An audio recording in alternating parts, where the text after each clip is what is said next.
नमस्कार, मैं कमलेश कबीर आपका एक बार फिर स्वागत करता हूं इस नए एपिसोड। आज के इस एपिसोड में हम दिल्ली के विधानसभा चुनाव की अरविंद केजरीवाल की तो चर्चा करेंगे, लेकिन साथ में हम चर्चा करने वाले हैं राकेश टिकैत की। राकेश टिकैत गुरनाम सिंह चढ़ूनी, जो 2020 का किसान आंदोलन चला, उसके प्रमुख चेहरे। और जब वो आंदोलन चला था उस वक्त उत्तर प्रदेश सरकार अगर राकेश टिकैत को वहां से भगाने में कामयाब हो जाती तो मुझे लगता है कि वो आंदोलन इतना बड़ा रूप नहीं लेता। लेकिन जिस तरीके से राकेश टिकैत का रोना धोना और फिर उसके बाद में एक बड़ा आंदोलन खड़ा हो जाना, और उसके बाद से ही इस तरीके के जो आंदोलनकारी थे उनके हौसले बड़े बुलंद दिखाई। मामला किसानों का था तो हर कोई जो है वो इस संवेदनशील मुद्दे में बात करने से जो है वो कतराते हैं या बचने की कोशिश करते हैं। लेकिन समय के साथ साथ ये आंदोलनकारी खुद ही एक्सपोज होते चले गए, और उनमें प्रमुखतया से गुरनाम सिंह चढ़ूनी, जो हरियाणा विधानसभा चुनाव में उनको लगा कि उनकी जीत तो लगभग जो है वो तय है, और वो जैसा बोलेंगे कांग्रेस पार्टी वैसे ही करेगी, क्योंकि कांग्रेस पार्टी की भी मजबूरी थी। और कांग्रेस पार्टी की मजबूरी ये थी कि अगर हरियाणा के विधानसभा चुनाव भारतीय जनता पार्टी हार जाती और कांग्रेस पार्टी जीत जाती तो शायद किसान जो है वो दिल्ली का घेराव करना आसान हो जाता, लेकिन उन मंसूबों में कामयाब नहीं हुए। उलट इसकी स्थिति ये हुई कि गुरनाम सिंह चढ़ूनी को वोट मिले 1170, और राकेश टिकैत जो बड़े बड़े दावे करते थे वो सारे दावे जो है वो हवा हवाई हो गए। अब ऐसी स्थिति में पंजाब के दूसरी किसान यूनियन के जो लीडर्स है, नेता है, उन्होंने मोर्चा संभाला, दोबारा से किसान आंदोलन को खड़ा किया। लेकिन इस बार ना गुरनाम सिंह चढ़ूनी को स्टेज साझा करने दिया, ना राकेश टिकैत जैसे लठेतों को इस बार किसी भी किसान यूनियन के नेता ने कोई शेयर साझा करने दिया हो। तो आप देख सकते हो, सोच सकते हो। और इसी कड़ी में अब आप इनका दुख और दर्द अगर आप समझने की कोशिश करोगे तो आपको पता चलेगा, कल टोहाना, हरियाणा के टोहाना जगह पे राकेश टिकैत ने जो है वो एक मंच साझा किया, और वहां पर सीधे तौर से किसान आंदोलन से केंद्र सरकार को फायदा हो रहा है, इस तरीके की बातें अगर राकेश टिकैत करे तो आप समझ सकते हैं कि अंदर से राकेश टिकैत की पीड़ा कितनी गंभीर है। क्योंकि इनको लग रहा था कि यह आंदोलन करने की वजह से केंद्र सरकार को नुकसान होना चाहिए, लेकिन केंद्र सरकार को नुकसान नहीं हो रहा। अब केंद्र सरकार को नुकसान क्यों नहीं हो रहा? क्योंकि 30 दिसंबर को किसान यूनियन के जो लीडर थे, आपको पता होगा, जगजीत सिंह डल्लेवाल, वो 30-40 दिन से जो है वो आमरण अनशन पे बैठे हुए हैं। इसलिए भारत बंद की एक कॉल की गई थी, लेकिन बीच बीच में जो है वो सोशल मीडिया पे लोगों का विरोध जो है वो देखने को मिला इन किसानों को। जब ये बाजार वगैरह बंद कराने के लिए गए तो लोग जो है वो इनके विरोध में उतर आए, और उसी स्थिति में जब ये स्थिति बनी तो उस स्थिति के बाद में अब आम आदमी पार्टी जो है वो फंसती हुई नजर आती है इन्हीं किसान यूनियन की। क्यों? क्योंकि ये जो आंदोलन है ये पंजाब तक सीमित हो गया है, पंजाब के बाहर नहीं निकल पा रहा। आपने देखा होगा किसी दूसरे स्टेट के लोग जो है वो इस किसान आंदोलन में शामिल नहीं हो रहे, और जब ये अगर पंजाब के लोगों तक सीमित हो जाता है तो फिर उसमें सीधे तौर से सरकार के ऊपर, जिसके ऊपर आक्षेप लगते हैं, वो है आम आदमी पार्टी की सरकार। अब आम आदमी पार्टी इससे कोशिश कर रही है कि इससे जो है वो किस तरीके से बचा जाए और किस तरीके से इसका, क्योंकि डल्लेवाल, आपने अन्ना हजारे का आंदोलन देखा, अन्ना के जो आंदोलन था उससे सीढ़ियों पे चढ़ा अरविंद केजरीवाल, और अब डल्लेवाल, उसी स्थिति जो है वो अरविंद केजरीवाल की अभी भी वही बनी हुई। और इसको लेके अरविंद केजरीवाल ने मुलाकात के लिए बुलाया राकेश टिकैत को अपने आवास के, और राकेश टिकैत गए किसके साथ? संजय सिंह। अब संजय सिंह आप जानते हो, संगम सिनेमा से निकला हुआ एक नेता, और आप उससे जो है वो ज्यादा उम्मीद भी नहीं कर सकते। जिस तरीके की वो जो है वो भाषा इस्तेमाल करते हैं, आजकल आपने देखा ही होगा, सड़क से लेके संसद तक उसी तरीके की उनकी जो है वो भाषा चलती है।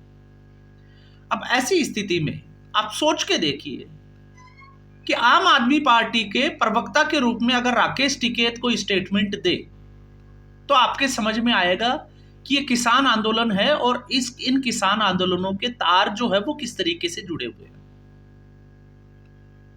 और जब हास्यास्पद मामला तब हो जाता है, आप अरविंद केजरीवाल की इससे औकात का भी पता चल जाएगा। जो अरविंद केजरीवाल दिल्ली में बड़े बड़े दावे करता है, गारंटियों की बात करता है, तो अरविंद केजरीवाल को अचानक से राकेश टिकैत की जरूरत क्यों पड़ गई? और फिर मीडिया को यह बोला जाता है कि मामला जो है वो वकीलों की कुछ परेशानियों से रिलेटेड था। तो वकीलों की कुछ परेशानियों से जुड़ा हुआ अगर मामला था तो उसमें राकेश टिकैत क्या दिल्ली सरकार में किसी मंत्री पद पे हैं? क्या वो आम आदमी पार्टी का कार्यकर्ता है? क्या उसने सदस्यता ली है? किस हक के नाते राकेश टिकैत जो है वो उस समस्या पे बात करने गया है जो वकीलों से जुड़ी हुई है? और बताया जाता है कि वरिष्ठ अधिवक्ता केसी मित्तल जो है वो वहां पर मौजूद थे। तो अगर ऐसे आप अगर देखते हो तो फिर आम आदमी पार्टी को खड़ा करने के लिए सबसे पहले जो दान की जो राशि दी थी 1 करोड़ रुपए का चेक, वो दिया गया था प्रशांत भूषण के द्वारा। और प्रशांत भूषण जो कि सुप्रीम कोर्ट के एक बड़े अधिवक्ता है, तो फिर प्रशांत भूषण की जरूरत अरविंद केजरीवाल को क्यों नहीं? राकेश टिकैत की ही जरूरत क्यों? और उस मामले में जिसका राकेश टिकैत से कोई लेना देना नहीं है, और राकेश टिकैत जब ये कहता है कि उनकी जो बैठक थी वो अच्छी रही और अगर दिल्ली में आम आदमी पार्टी सत्ता में आती है तो वो इसके ऊपर जो है वो काम करेंगे। अब आप सोच के देखिए, राकेश टिकैत किस हिसाब से जो है वो इस तरीके का स्टेटमेंट दे रहा है। और क्या अरविंद केजरीवाल इसलिए, आप जब ये कहते हैं, आज भी जब हम इस सब किसानों से जुड़े हुए मुद्दे पे बात करते हैं तो कुछ लोग जो है वो उसको संवेदनशीलता में ले जाते हैं और उनको लगता है कि किसानों के लिए इस तरीके की बात नहीं करनी चाहिए। तो किसानों के लिए इस तरीके की बात कोई नहीं कर रहा, लेकिन आपको यह भी समझना पड़ेगा कि राकेश टिकैत और गुरनाम सिंह चढ़ूनी, बाकी किसान यूनियन ने इन लोगों से दूरी क्यों बना ली? तो शायद आपके पास भी जो है वो इसका जवाब बनते ही नहीं बनेगा। क्यों इन लोगों से दूर है? क्यों योगेंद्र यादव को, राकेश टिकैत को, ऐसे ही लोगों को जो है वो स्टेज मंच साझा क्यों नहीं करने दे रहे? क्यों? क्योंकि ये राजनीतिक हो चले थे, क्योंकि इनको लग रहा था कि चुनाव लड़ेंगे और राकेश टिकैत का तो इतिहास है, उन्होंने पहले ही चुनाव लड़ा हुआ है। हाँ, ये अलग बात है कि उनकी जमानत जब्त हुई और फिर गुरनाम सिंह चढ़ूनी की भी जमानत जब्त होगी। और फिर ऐसी स्थिति में क्योंकि कांग्रेस पार्टी, इनको लग गया कि कांग्रेस पार्टी का भविष्य जो है वो अंधेरे में है, तो अब इनको लगता है कि शायद दिल्ली में जो है वो आम आदमी पार्टी की, और दिल्ली क्यों जरूरी है? क्योंकि राकेश टिकैत ने तो एक बड़े आंदोलन की फिर से जो है वो चेतावनी दी है कि 2020 की तरह एक बड़ा आंदोलन होगा जिसमें दिल्ली को घेरा जाएगा। लेकिन इस बार शायद परिस्थितियां जो है वो अलग होगी, क्योंकि पिछली बार की जो परिस्थितियां थी कोविड के समय की, वो कुछ अलग थी और इस बार की जो परिस्थितियां हैं वो कुछ अलग होने वाली है। लेकिन ये बात तो तय है, क्योंकि इन लोगों को अगर दिल्ली से आम आदमी पार्टी की सरकार हट जाती है और भारतीय जनता पार्टी की सरकार बन जाती है, तो इनको पता है कि दिल्ली के बॉर्डर के आसपास पटकना भी जो है वो मुश्किल हो जाएगा। इसलिए इनको केजरीवाल ही चाहिए, क्योंकि केजरीवाल फिर पानी मुहैया कराएगा, बिजली मुहैया कराएगा, और केजरीवाल को जो है वो अपना वोट बैंक जो है वो प्यारा है।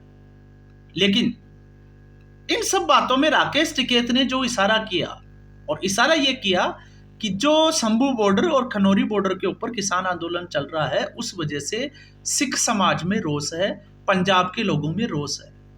क्यों?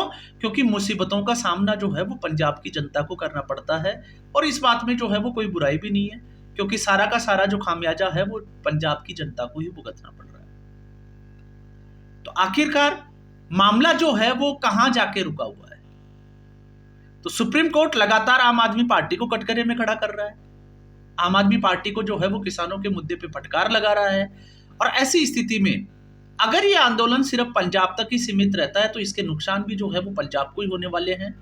और ऐसी स्थिति में पंजाब में सत्ताधारी जो पार्टी है वो है आम आदमी पार्टी, तो भारतीय जनता पार्टी का तो इसमें जो है वो कोई रोल नजर भी नहीं आता है। तो समस्याएं जो है वो इन लोगों की बहुत सारी है, लेकिन इन सब के बीच में समस्या ये है कि हरियाणा में भारतीय जनता पार्टी ने तीसरी बार सरकार बना ली। अब ये अपने मंसूबों में किस तरीके से कामयाब हो, क्योंकि जहां ये लोग पहुंचना चाहते हैं, जहां पर ये लोग अराजकता फैलाना चाहते हैं, वहां तक पहुंचने के लिए इनको एक स्टेट क्रॉस करना पड़ता है।